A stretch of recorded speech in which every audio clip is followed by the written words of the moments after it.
Hello students, आज हम शुरू करने जा रहे हैं बीए फर्स्ट ईयर इंग्लिश का 5th यूनिट, जो कि स्टोरीज का है और वेरी इम्पॉर्टेंट है। तो हाँ, कृपया ध्यान से सुने और अपनी प्रिपरेशन घर में ही रह के करें। तो 5th यूनिट में सबसे पहला जो लेसन है वो है Khushwant Singh the portrait of a lady. सबसे पहले हम इसकी जो स्टोरी है उसका थीम डिस्कस करेंगे, क्योंकि अगर आपको थीम पता है तो आप हर चीज़ जो है, कोई भी क्वेश्चन उसमें से आ जाए तो आप इजी वे से उसे अटेम्प्ट कर सकते हो। तो मैं आपके लिए सबसे पहले जो है इसका थीम डिस्कस करूंगा, the portrait of a lady.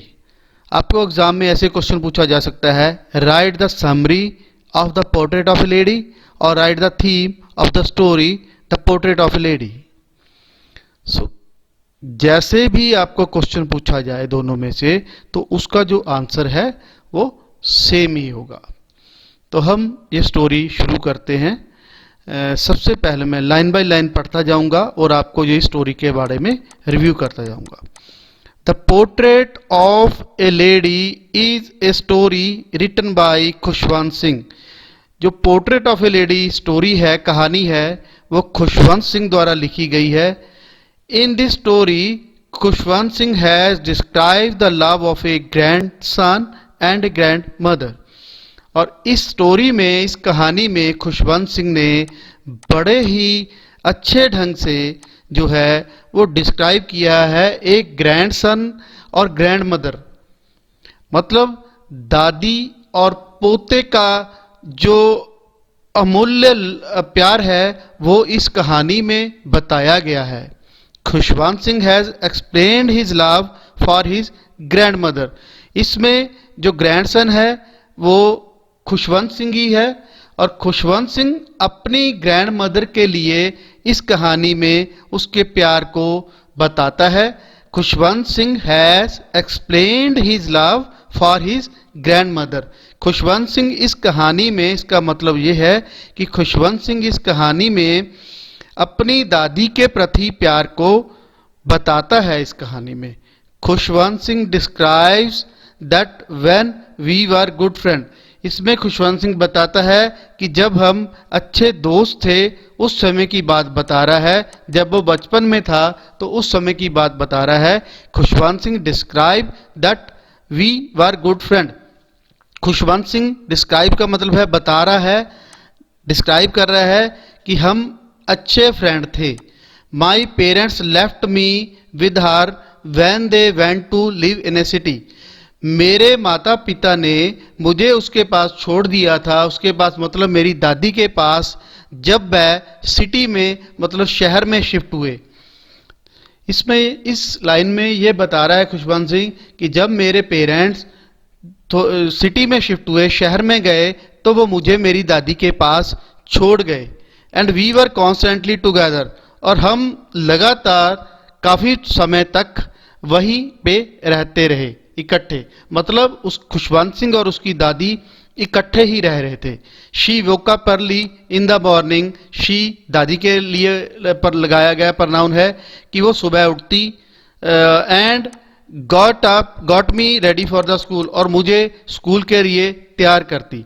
The school was attached with A temple. इसका मतलब है जो स्कूल है वो बिल्कुल टेम्पल के पास ही था, टेम्पल के साथ अटैच ही था। All the children sat in the veranda. School में कोई बरांडा होगा बाहर, तो सारे जो बच्चे थे वो बरांडे में बैठते थे।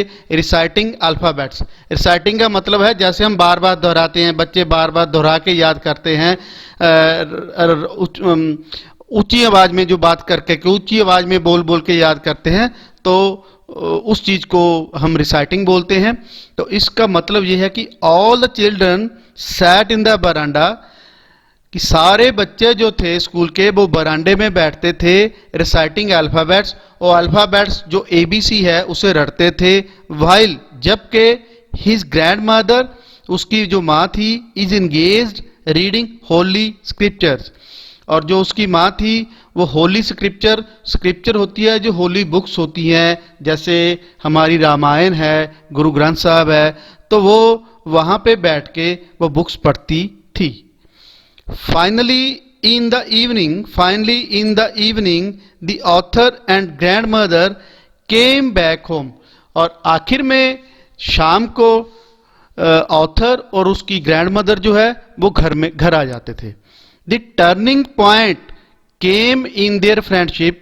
जो मोड़ है उनकी फ्रेंडशिप में, टर्निंग पॉइंट का मतलब है जो मोड़ आया उनकी फ्रेंडशिप में, उनकी दोस्ती में, when the author move to city with author's parents.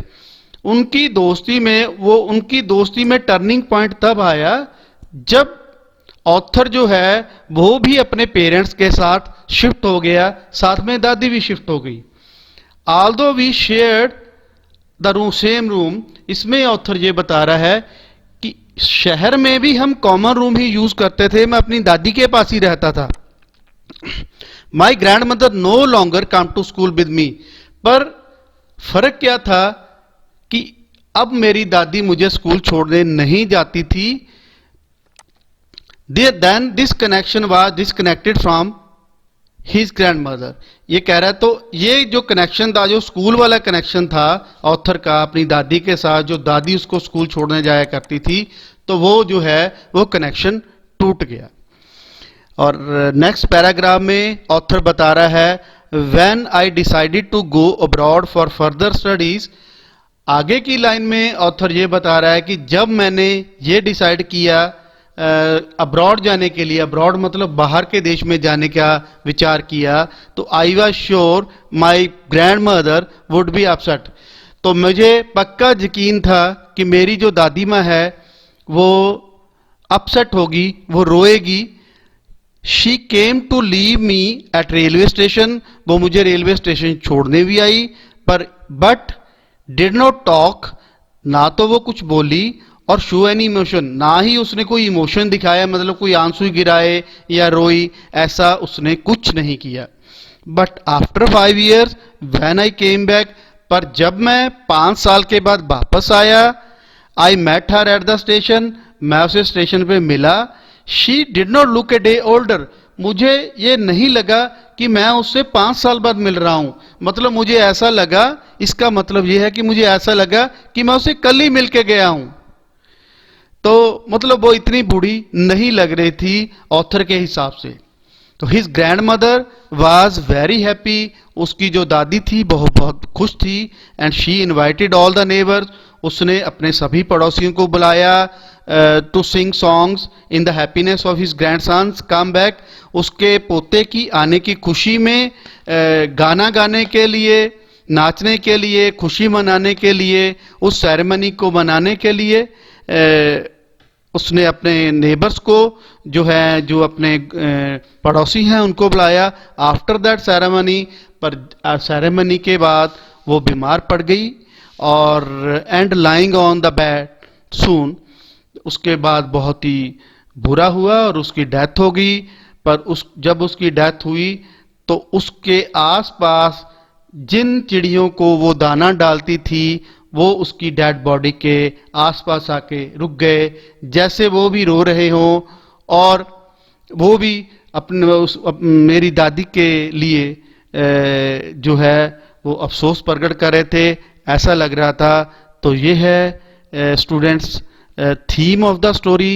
तो प्लीज इसे ध्यान से देखिए, वेरी इंपॉर्टेंट, क्योंकि अगर आपको थीम पता है, स्टोरी पता है, तो क्वेश्चन जैसा भी आ जाए एग्जाम में तो आप इजीली क्लियर कर सकते हो। Thank you so much.